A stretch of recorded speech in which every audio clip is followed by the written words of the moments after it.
Hola chicos, es un placer trabajar con ustedes en esta asignatura de teoría y técnicas poéticas. Vamos a continuar con las sesiones, esta es la octava. Vamos a ver el tema de la estructura de la lírica moderna y nos vamos a centrar principalmente en el fenómeno denominado disonancia.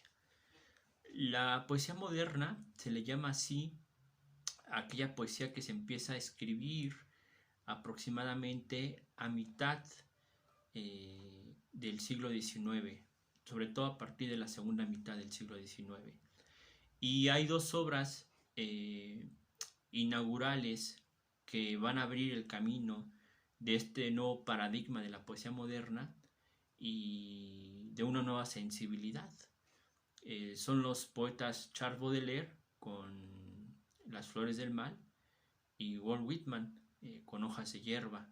Entre una y otra hay aproximadamente un año menos de diferencia. Una se publica en 1856 y la otra en 1857.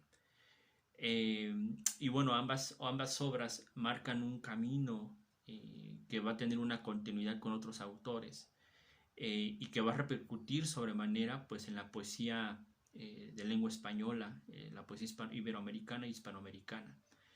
Bueno, estos dos poetas marcan un antes y un después en la poesía de Occidente. Y bueno, suceden una serie de acontecimientos a lo largo del siglo XIX que también van a sufrir una transformación, una revolución en la manera de concebir el arte en general.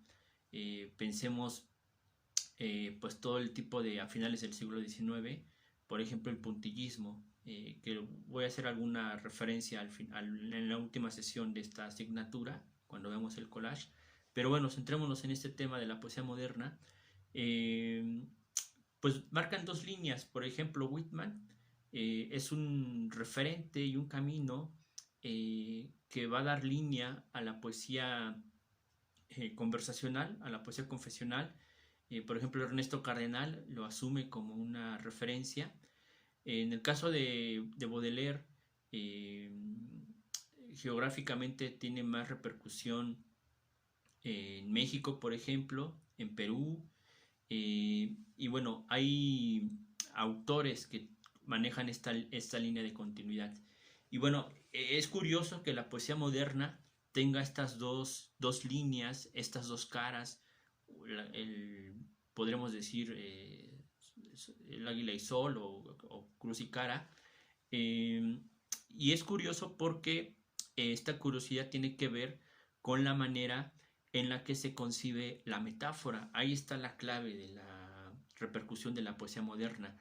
La poesía moderna, una de las cosas que empieza a modificar y a transformar es desde un punto de vista de la representación. Como el principio de representación en el arte en general, pues va a tener una modificación, va a tener una transformación, incluso una negación. Lo vamos a ver después, por ejemplo, en las vanguardias históricas con el cubismo, ¿no? que es un ejemplo. Bueno, el cubismo y el fauvismo y muchas otras corrientes pictóricas de finales del siglo XIX. Entonces, bueno, este principio de representación hace que el metro, la unidad silábica del poema, pues también tenga una alteración. Y en esto radica la disonancia. La disonancia en poesía tiene que ver con este referente musical, de tono, de significado, semántico, sintáctico, en todos los niveles del enunciado y de la metáfora se va a sufrir una alteración, una modificación. Esta es la clave para comprender el tema de la poesía moderna. Y bueno, pues vamos a continuar con estos pequeños videos para complementar las sesiones.